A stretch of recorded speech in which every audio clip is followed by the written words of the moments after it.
भगवान श्री कृष्ण के चरण कमलों की वंदना करते हुए श्रीमद् भागवत कथा का आरंभ करते हैं। ओम नमो भगवते वासुदेवाय नमः। ओम नमो भगवते वासुदेवाय नमः। अथ नवमो अध्याय। ब्रह्मा जी का भगवत धाम दर्शन और भगवान के द्वारा उन्हें चतुश्लोकी भागवत का उपदेश। श्री सुखदेव जी ने कहा, परीक्षित, जैसे स्वप्न में देखे जाने वाले पदार्थों के साथ उसे देखने वाले का कोई संबंध नहीं होता, वैसे ही देह आदि से अतीत अनुभव स्वरूप आत्मा का माया के बिना दृश्य पदार्थों के साथ कोई संबंध नहीं हो सकता।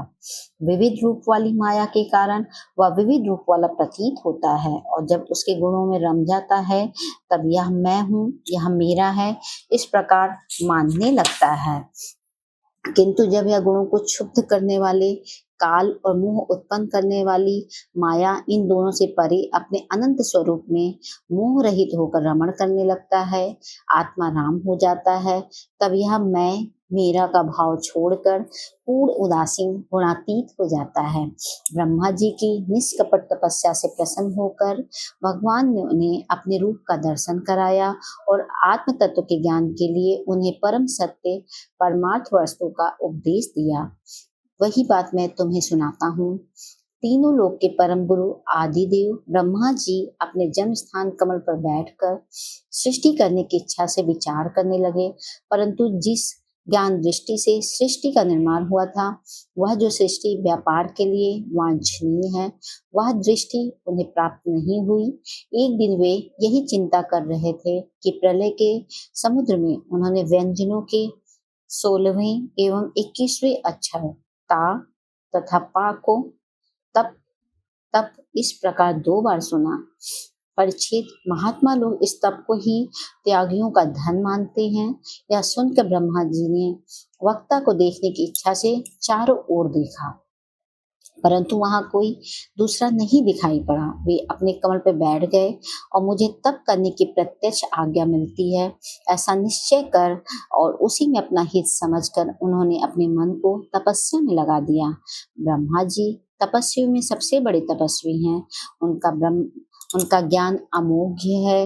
उन्होंने उस समय 1 सहस्त्र दिव्य वर्ष पर्यंत एकाग्र चित्त से अपने प्राण, मन, कर्मेंद्रिय और ज्ञानेंद्रियों को वश में करके ऐसी तपस्या की जिससे वे समस्त लोगों को प्रकाशित करने में समर्थ हो सके।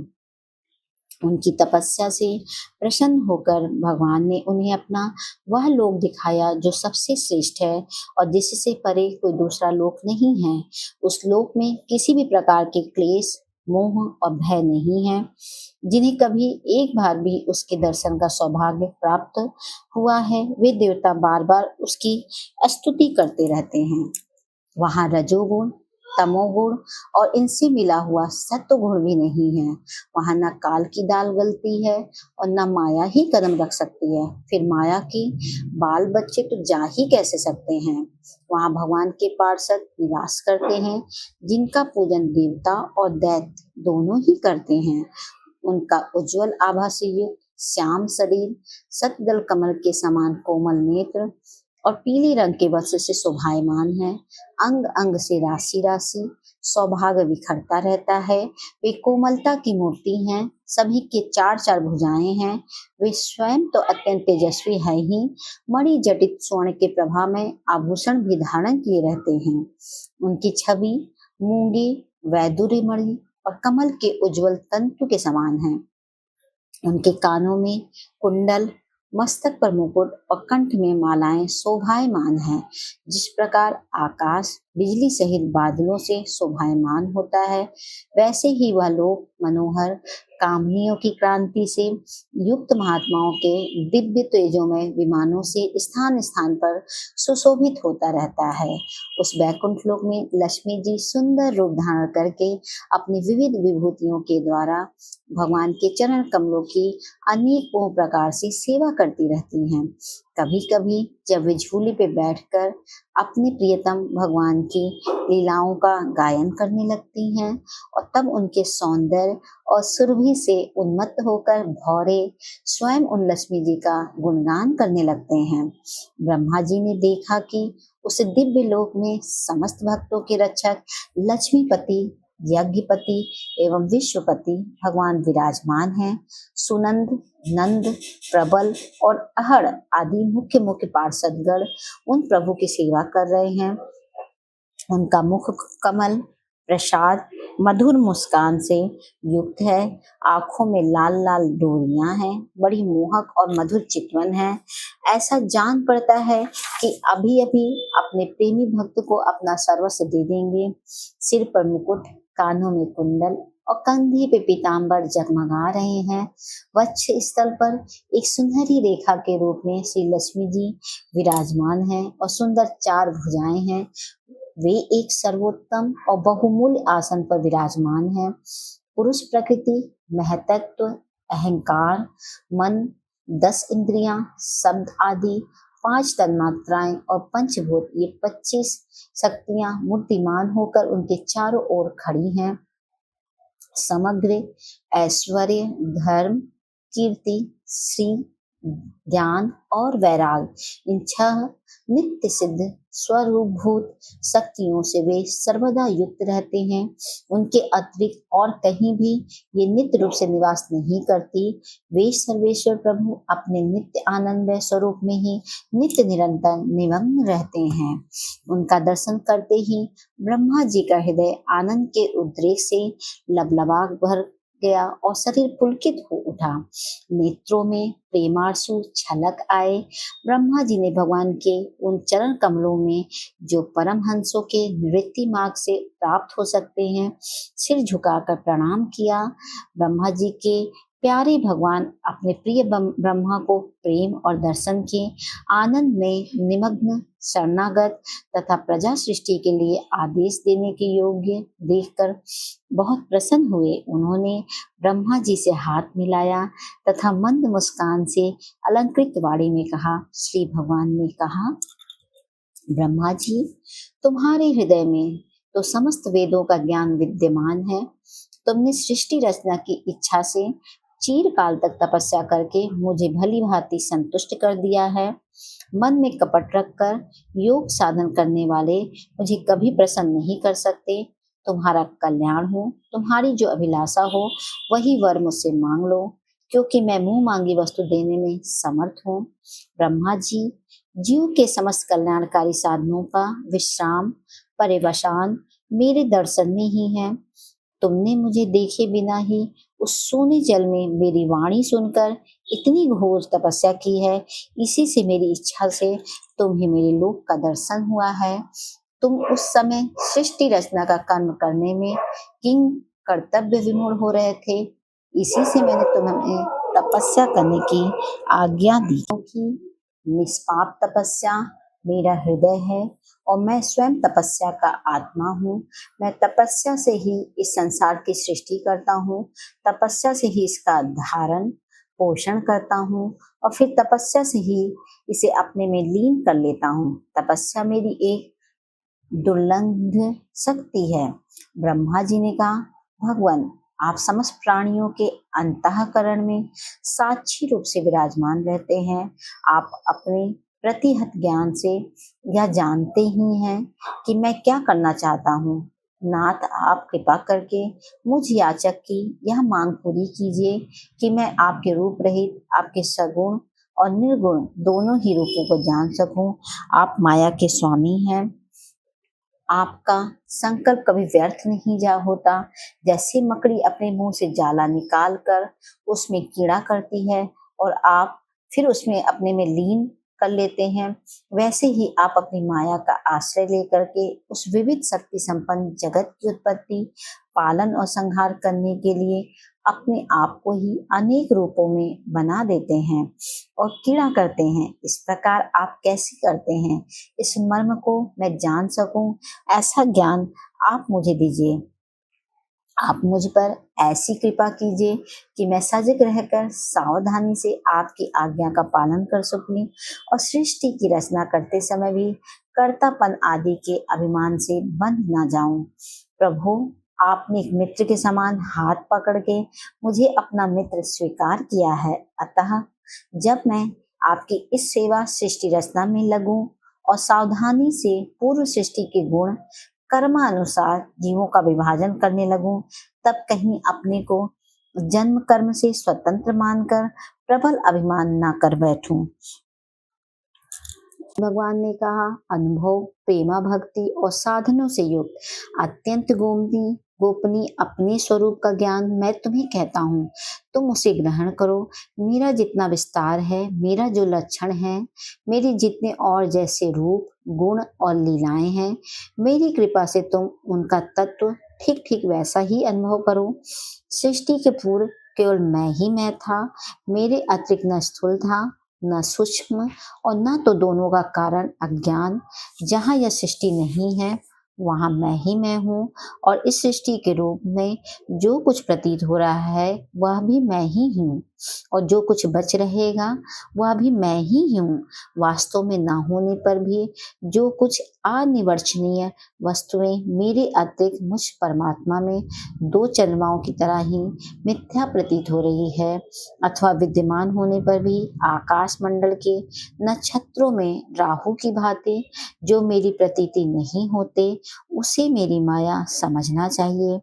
जैसे प्राणियों के पंचभूत रचित छोटे छोटे शरीर में आकाश आदि पंच महाभूत उन शरीर के कार्य रूप में निर्मित होने के कारण प्रवेश करते भी हैं और पहले से ही उन स्थानों और रूपों में कारण रूप से विद्यमान रहने के कारण प्रवेश नहीं भी करते हैं, वैसे ही उन प्राणियों के शरीर की दृष्टि से मैं उनमें आत्मा के रूप में प्रवेश किए हुए हूँ और आत्म दृष्टि से अपने अतिरिक्त और कोई वस्तु न होने के कारण उनमें प्रविष्ट नहीं भी हूँ।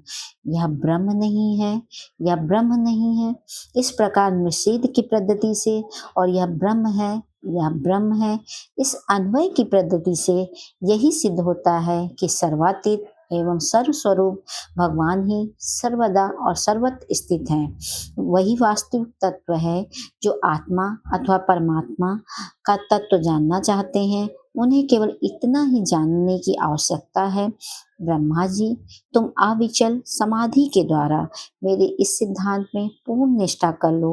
इससे तुम्हें कल्प कल्प में विविध प्रकार की सृष्टि रचना करते रहने पर भी कभी मोह नहीं होगा। श्री सुखदेव जी कहते हैं, लोक पितामह ब्रह्मा जी को इस प्रकार उपदेश देकर आजन्मा भगवान ने उनके देखते ही देखने अपने उस रूप को छिपा लिया। जब सर्वभूत स्वरूप ब्रह्मा जी ने देखा कि भगवान ने अपने इंद्रिय गोचर स्वरूप को हमारे नेत्रों के सामने से हटा लिया है, तब उन्होंने अंजलि बांधकर उन्हें प्रणाम किया और पहले कल्प में जैसी सृष्टि थी उसी रूप में इस विश्व की रचना की। एक बार धनपति प्रजापति ब्रह्मा जी ने सारी जनता का कल्याण हो अपने स्वार्थ की पूर्ति के लिए विधि पूर्वक यम नियमों को धारण किया। उस समय उनके पुत्रों में सबसे अधिक प्रिय परम भक्त देव ऋषि नारद ने मायापति भगवान की माया का तत्व जानने की इच्छा से बड़े संयम, विनम्र और सौम्यता से अनुगत होकर उनकी सेवा की और उन्होंने सेवा से ब्रह्मा जी को बहुत ही संतुष्ट कर लिया। परीक्षित, जब देवर्षि नारद ने देखा कि मेरे लोक पितामह पिताजी मुझ पर प्रसन्न हैं, तब उन्होंने उनसे यही प्रश्न किया जो तुम मुझसे कर रहे हो। उनके प्रश्न से ब्रह्मा जी और भी प्रसन्न हुए। फिर उन्होंने यह 10 लक्षण वाला भागवत पुराण अपने पुत्र नारद को सुनाया, जिसका स्वयं भगवान ने उन्हें उपदेश किया था। परीक्षित, जिस समय मेरे परम तेजस्वी पिता सरस्वती के तट पर बैठकर परमात्मा के ध्यान में मग्न थे, उस समय देवर्षि नारद जी ने यही भागवत उन्हें सुनाया। तुमने मुझसे जो यह प्रश्न किया है कि विराट पुरुष से इस जगत की उत्पत्ति कैसे हुई, तथा दूसरे भी जो बहुत से प्रश्न किए हैं, उन सब का उत्तर मैं उसी भागवत पुराण के रूप में देता हूँ। इति श्रीमद्भागवते महापुराणे परमहंसायां संहितायां द्वितीय स्कंधे 9वां अध्याय। ओम नमो भगवते वासुदेवाय नमः। ओम नमो भगवते वासुदेवाय नमः। अथ 10वां अध्याय। भागवत के 10 लक्षण। श्री सुखदेव जी कहते हैं, परीक्षित, इस भागवत पुराण में सर्ग, विसर्ग, स्थान, पोषण, उति, मनवंतर, ईर्षानुकथा, निरोध, मुक्ति और आश्रय, इन 10 विषयों का वर्णन है। इसमें जो 10वीं आश्रय तत्व है उसी का ठीक ठीक निश्चय करने के लिए कहीं श्रुति से, कहीं तात्पर्य से और कहीं दोनों के अनुकूल अनुभव से महात्माओं ने अन्य 9 विषयों का बड़ी सुगम रीति से वर्णन किया है। ईश्वर की प्रेरणा से गुणों में क्षोभ होकर रूपांतरण होने से जो आकाश आदि पंचभूत, शब्द आदि तन्मात्राएं हैं, इंद्रियां, अहंकार और महतत्व की उत्पत्ति होती है, उसको सर्ग कहते हैं। उस विराट पुरुष से उत्पन्न ब्रह्मा जी के द्वारा जो विभिन्न चराचर सृष्टियों का निर्माण होता है उसका नाम विसर्ग है। प्रतिपद नाश की ओर बढ़ने वाली सृष्टि को एक मर्यादा में स्थिर रखने से भगवान विष्णु की जो श्रेष्ठता सिद्ध होती है उसका नाम स्थान है। अपने द्वारा सुरक्षित सृष्टि में भक्तों के ऊपर उनकी जो कृपा होती है उसका नाम पोषण है। मनवंतरों के अधिपति जो भगवत भक्ति और प्रजा पालन रूप शुद्ध धर्म का अनुष्ठान करते हैं उसे मनवंतर कहते हैं। जीवों की वे वासनाएं जो कर्म के द्वारा उन्हें बंधन में डाल देती हैं उति नाम से कही जाती है। भगवान के विभिन्न अवतारों के और उनके प्रेमी भक्तों की विविध आख्यानों से युक्त गाथाएं इस कथा है। जब भगवान योग निद्रा स्वीकार करके शयन करते हैं तब इस जीव का अपनी उपाधियों के साथ उनमें लीन हो जाना निरोध है। अज्ञान कल्पित कर्तव्य, भोक्तव्य आदि अनात्म भाव का परित्याग करके अपने वास्तविक स्वरूप परमात्मा में स्थित होना ही मुक्ति है। परीक्षित, इस चराचर जगत की उत्पत्ति और प्रलय जिस तत्व से प्रकाशित होते हैं वह परम ब्रह्म ही आश्रय है। शास्त्रों में उसी को परमात्मा कहा गया है। जो नेत्र आदि इंद्रियों का अभिमानी दृष्टा जीव है वही इंद्रियों के अधिष्ठात्र देवता सूर्य आदि के रूप में भी है, और जो नेत्र गोलक आदि से युक्त दृश्य देह है वही उन दोनों को अलग अलग करता है। इन तीनों में यदि एक का भी अभाव हो जाए तो दूसरे 2 की उपलब्धि नहीं हो सकती। अतः जो इन तीनों को जानता है वह परमात्मा ही सबका अधिष्ठान आश्रय तत्व है। उसका आश्रय वह स्वयं ही है, दूसरा कोई नहीं है। जब पूर्वोक्त विराट पुरुष ब्रह्मांड को फोड़कर निकला तब वह अपने रहने का स्थान ढूंढने लगा, और स्थान की इच्छा से उस शुद्ध संकल्प पुरुष ने अत्यंत पवित्र जल की सृष्टि की। विराट पुरुष रूप नर से उत्पन्न होने के कारण ही जल का नाम नार पड़ा, और उस अपने उत्पन्न किए हुए नार में वह पुरुष 1000 वर्षों तक रहा। इसी से उसका नाम नारायण हुआ। उन नारायण भगवान की कृपा से ही द्रव्य, कर्म, काल, स्वभाव और जीव आदि की सत्ता है। उनकी उपेक्षा कर देने पर और किसी का अस्तित्व नहीं रहता है। उन अद्वितीय भगवान नारायण ने योग निद्रा से जगकर अनेक होने की इच्छा की। तब अपनी माया से उन्होंने अखिल ब्रह्मांड के बीज स्वरूप अपने स्वर्णमय वीर को 3 भागों में विभक्त कर दिया। अधिदेव, अध्यात्म और अधिभूत। परीक्षित, विराट पुरुष का एक ही वीर 3 भागों में कैसे विभक्त हुआ सो सुनो। विराट पुरुष के हिलने डोलने पर उनके शरीर में रहने वाले आकाश से इंद्रिय बल, मनोबल और शरीर बल की उत्पत्ति हुई। उनसे इन सब का राजा प्राण उत्पन्न हुआ।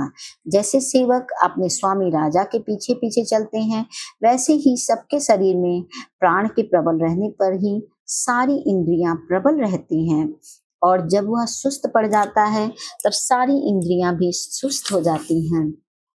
जब प्राण जोर से आने जाने लगा तब विराट पुरुष को भूख प्यास का अनुभव हुआ। खाने पीने की इच्छा करते ही सबसे पहले उनके शरीर में मुख प्रकट हुआ। मुख से तालु और तालु से रसनेन्द्रियां प्रकट हुई। इसके बाद अनेकों प्रकार से रस उत्पन्न हुए जिन्हें रसना ग्रहण करते हैं। जब उनकी इच्छा बोलने की हुई तब वाक इंद्रियां, उसके अधिष्ठात्र देवता अग्नि और उनका विषय बोलना, ये तीनों प्रकट हुए। इसके बाद बहुत दिनों तक उस जल में ही वे रुके रहे। श्वास के वेग से नासिका छिद्र प्रकट हो गए। तब उन्हें सूंघने की इच्छा हुई। तब उनकी नाक घाड़ेन्द्रिय आकर बैठ गई और उसके देवता गंध को फैलाने वाले वायुदेव प्रकट हुए। पहले उनके शरीर में प्रकाश नहीं था। फिर जब उन्हें अपने को तथा दूसरी वस्तुओं को देखने की इच्छा हुई तब नेत्रों के छिद्र, उनका अधिष्ठाता सूर्य और नेत्रेंद्रिय प्रकट हो गए। उन्हीं से रूप का ग्रहण होने लगा। तब वेद रूप ऋषि विराट पुरुष को स्तुतियों के द्वारा जगाने लगे।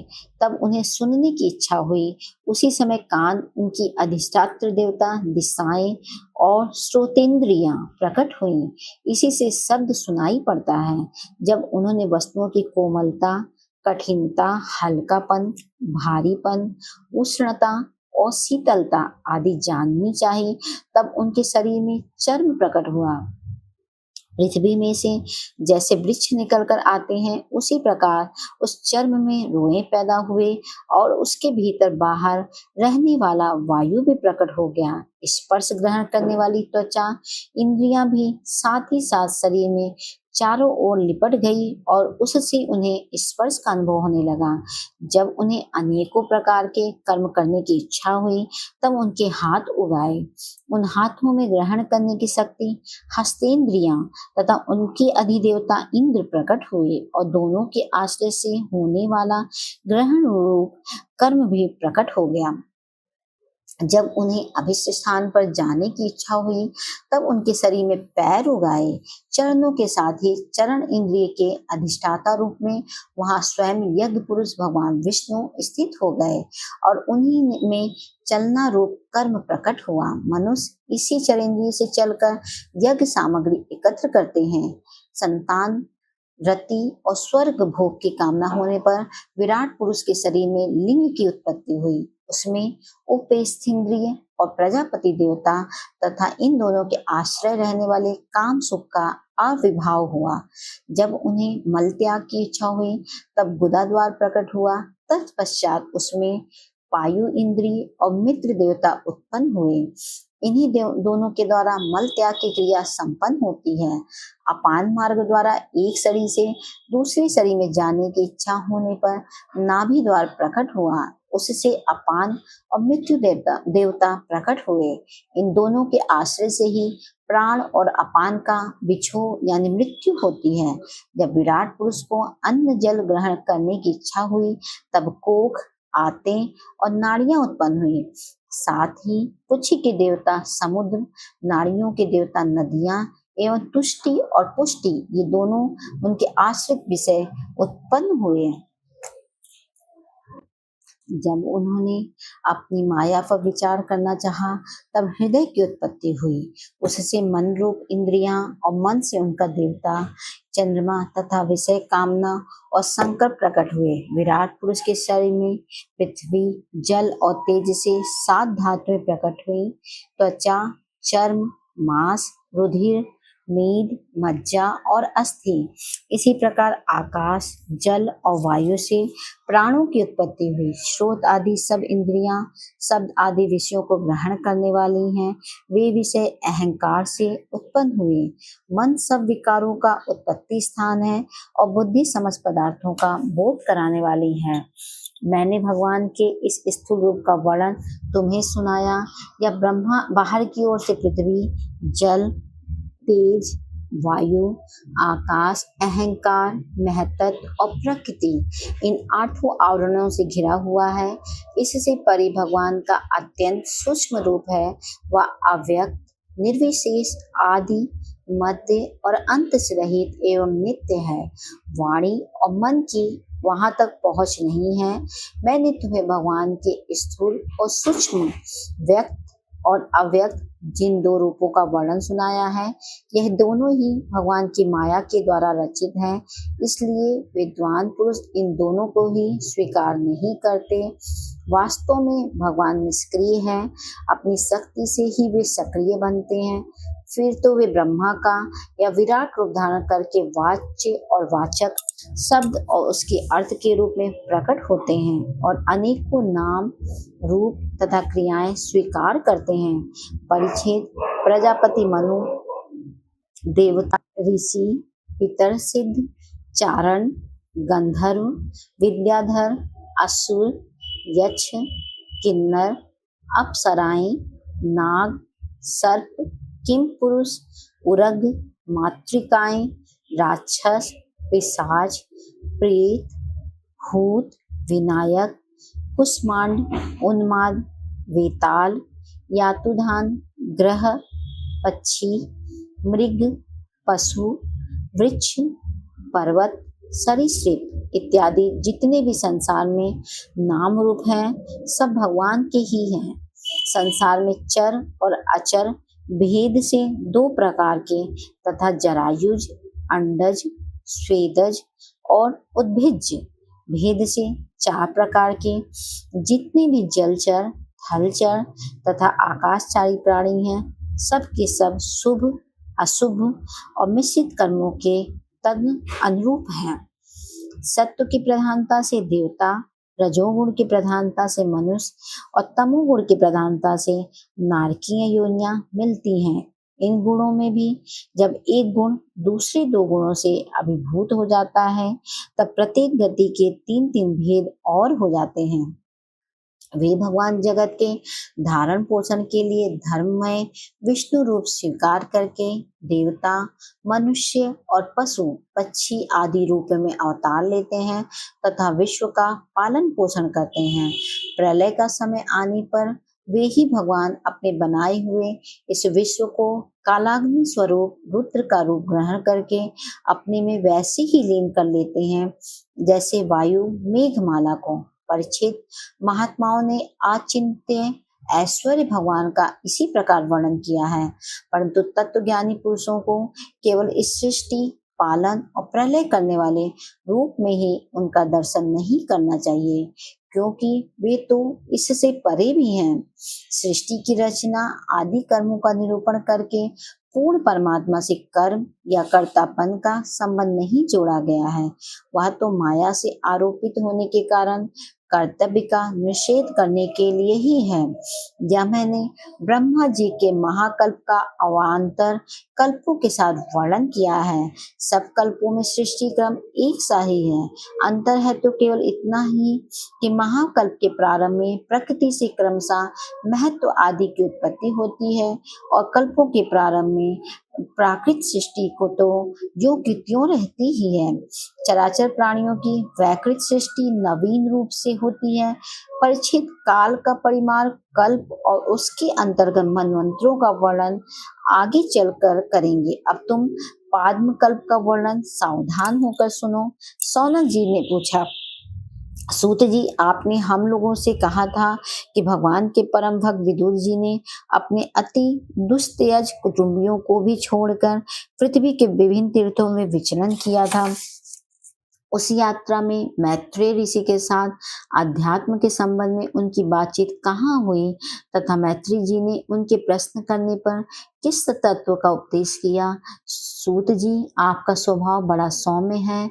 आप विदुर जी का यह चरित्र हमें सुनाइए। उन्होंने अपने भाई बंधुओं को क्यों छोड़ा और फिर उनके पास क्यों लौट आए? सूत जी कहते हैं, सौनक आदि ऋषियों, राजा परीक्षित ने भी यही बात पूछी थी। उनके प्रश्नों के उत्तर में श्री सुखदेव जी ने महाराज ने जो कुछ कहा था वही मैं आप लोगों से कहता हूँ, सावधान होकर सुनिए। इति श्रीमद् भागवते महापुराणे वैयासिक्यमाष्ट अष्टादशा सहस्त्रां पारमहंसाया संहितायां द्वितीय स्कंधे पुरुष संस्थान अनुवर्णनम नामम 10वां अध्याय इति द्वितीय स्कंधम समाप्त। ओम नमो भगवते वासुदेवाय नमः।